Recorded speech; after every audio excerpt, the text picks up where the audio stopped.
Let's look at my very first Bible rebind. I am by no means a master at this craft yet. I've been wanting to learn how to do it for a while, and I just started practicing.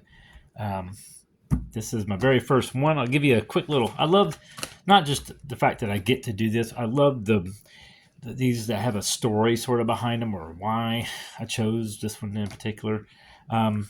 This Bible originally came in this cover. It is a NIV, New International Version, NIV thin line Bible. Don't remember the copyright date. I'd have to look that up, but it's pretty typical. 96 it looks like. Pretty typical, little handy Bible here. It's about, let's see, 1, 2, 3, 4, 5, 6, 7, 8, 9, almost 9 inches it looks like, if I counted correctly. About 6 inches almost. So it's a nice little small Bible, perfect for a bag or something, But this Bible was donated to me by a friend of mine, and as you can tell, it was not in good shape. It was disconnecting from its cover right there. I think the back end sheet had already been missing. Either that or never had one. I don't know. The leather, it's just, what do they call these? Is it a bonded leather? Yeah, the bonded leather. They're economical, but unfortunately, after some use, they start falling apart. This was given to me by a friend. I've been asking for donations for Bibles, and she let me have this one. So as I was thinking about what Bible I was going to start with to rebind, I have a handful down here that people have donated to me. I thought, man, what am I going to do? And I chose this one for a variety of reasons. One, since this was the very first one donated to me, I thought, why not it be the first one? So that was reason number one. Reason number two is it's an NIV. The NIV is what, when I became a Christian, I started out with, was an NIV. Not this particular one, of course, but so that was the second reason. The third reason was I actually already had green leather bought before she gave me this green Bible, and I thought, done deal. That's what we're going with.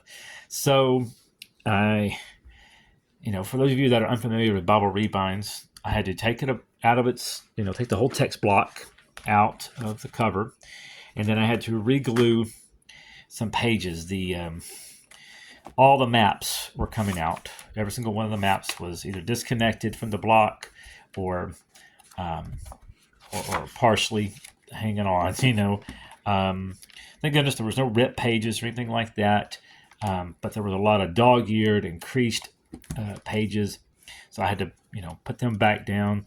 Some of them I'm still trying to work on, but got it going again. I was able to I went ahead and kept the, I guess you can call it an end sheet or cover page, this little protective page over the title page here, but I had to add some new end sheet, so I found this green. I thought it sort of matched, and then, so for those of you that are interested in the leather part, this is a green, forest green Sokoto, I think. This is a goat skin. And then the brown is a Capra granulosa, the name of it, I think. It's real soft. I love it.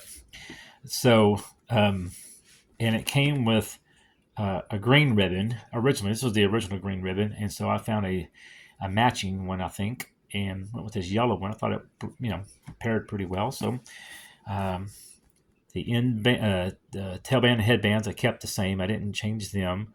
I was able to reuse them. So this was my very first one. I'm pretty pleased with it. I did my first, what do they call this? Debossing, I guess. Gold foil stamping. Got the NIV on there, and I also did my lantern logo, which I was pretty pleased with. Got a little off center on it, so that is tricky to do right there, to get that rascal centered up.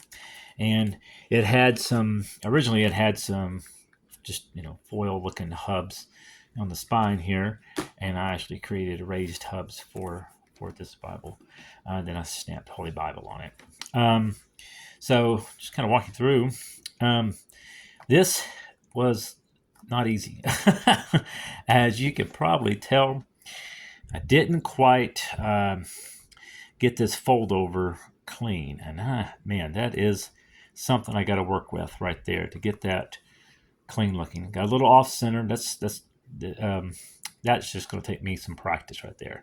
I was pleased with some of the corners, and some of the corners I was not pleased with. So to get these corners to do what you want them to do, you can't just fold the leather over. It usually won't stay. And this was pretty thin leather. At least it felt thin to me. But I had to, they call it skiving, what they call it. Which means you had to take the leather and basically split it down the thickness of it, and just thin it out a little bit. So when you fold it over, it's really, really thin, and so it'll stick when you fold it. And then when you do these corners, and let me tell you, these corners, I will be working on corners for the rest of my life. I think they're a tricky thing to do, but I was really surprised about how off center I got these fold over lines here. A little bummed by that.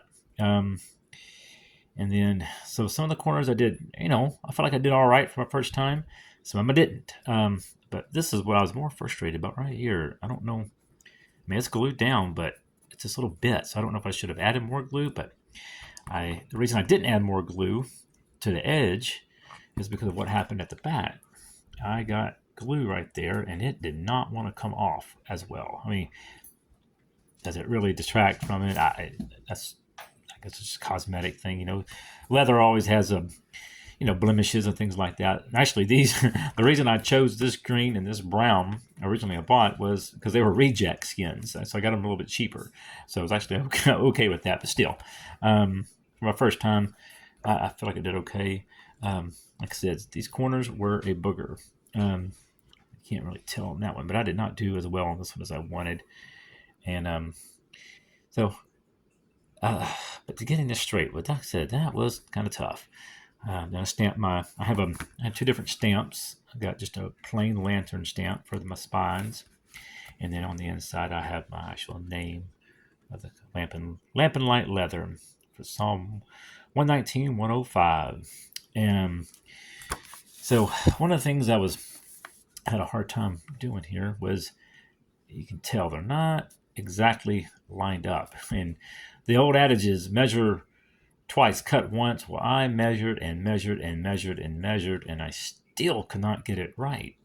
So I think what happened, you'll notice that it wants to kind of slant off a little bit, and then when it slants off, it gets kind of even. But when I try to straighten it up, it wants to kick out. I think, despite how good I tried to measure, I don't think I got it quite centered up, even though, I can't tell you how many times I measured to try to get that right. But live and learn, right? And so I was pretty pleased with the way it came out. Had to re-glue the spine. This is actually a glued Bible, so they usually don't rebind glued Bibles, but I was kind of curious to see if I could do it, and I think it turned out all right. All the pages are fixed. I don't think I missed anything. But for my very first time, I was pleased with the way it came out. I can't tell, when you lay it down, it gets a weird whitewash to it, but it's a forest green. It's real pretty green. I like it.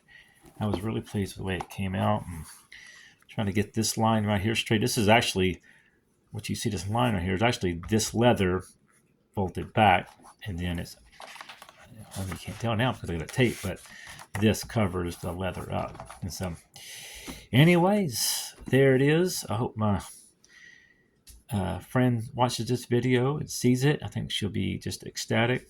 Like I said, see that her old Bible now has new life for somebody who might want it. So there you go. There's my first ever rebind. Thanks for watching.